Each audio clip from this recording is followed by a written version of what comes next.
Hi friends, இன்றைக்கி நம்ம வீட்டில் என்ன சமையல்னு பார்த்துடலாம்.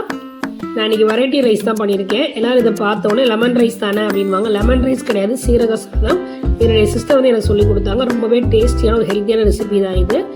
இந்த சேனலை நான் ஆல்ரெடி அப்லோட் பண்ணியிருக்கேன், நீங்கள் போய் செக் பண்ணி பாருங்கள். நான் இதை சிம்பிளாக எப்படி பண்ணணும்னு உங்களுக்கு சொல்லிடுறேன். சாதத்தை நல்லா உதிரியாக வேக வச்சு எடுத்துக்கோங்க.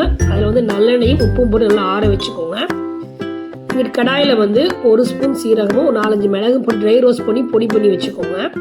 அடுத்ததாக கடாயில் நல்லெண்ணெய் ஊற்றிட்டு கடுகு, உளுத்தம்பருப்பு, கடலைப்பருப்பு, மிளகாய் வத்தல், கருவேப்பிலை போட்டு தாளிச்சிட்டு அடுப்பு ஆஃப் பண்ணிவிட்டு மஞ்சத்தூள் போட்டுருங்க.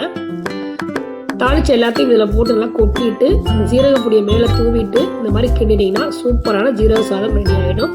ஸோ உடம்புக்கு அவ்வளோ நல்லது. கோல்டு, வயிறு சரியில்லை அந்த மாதிரி நீ செஞ்சு சாப்பிடுங்க, ரொம்பவே நல்லாயிருக்கும். இதுக்கு சைட் டிஷ்ஷாக பார்த்தீங்கன்னா நான் தேங்காய் துவையல் பண்ணியிருக்கேன். சீரக சாதத்துக்கு தேங்காய் துவையல் அல்டிமேட்டாக இருக்கும். நீங்கள் கண்டிப்பாக ட்ரை பண்ணி பாருங்கள். இந்த ரெசிபி நான் சேனல் ஆல்ரெடி அப்லோட் பண்ணியிருக்கேன்.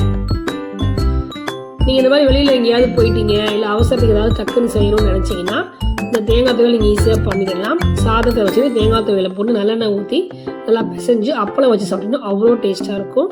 ஸோ ரொம்ப ஒரு சிம்பிளான டேஸ்டியான ரெசிபி தான் இது. கண்டிப்பாக ட்ரை பண்ணி பாருங்கள்.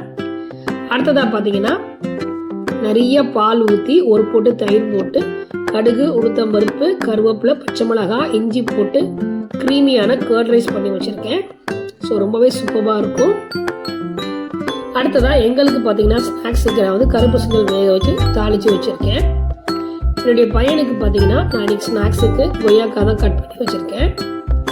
மார்னிங் பிரேக்ஃபாஸ்ட்டுக்கு முட்டை தோசையும் மிளகாய் சட்னியும் கேட்டால் அதான் செஞ்சு வச்சுருக்கேன். ஸோ இதுதான் இன்றைக்கி எங்கள் வீட்டு சமையல்.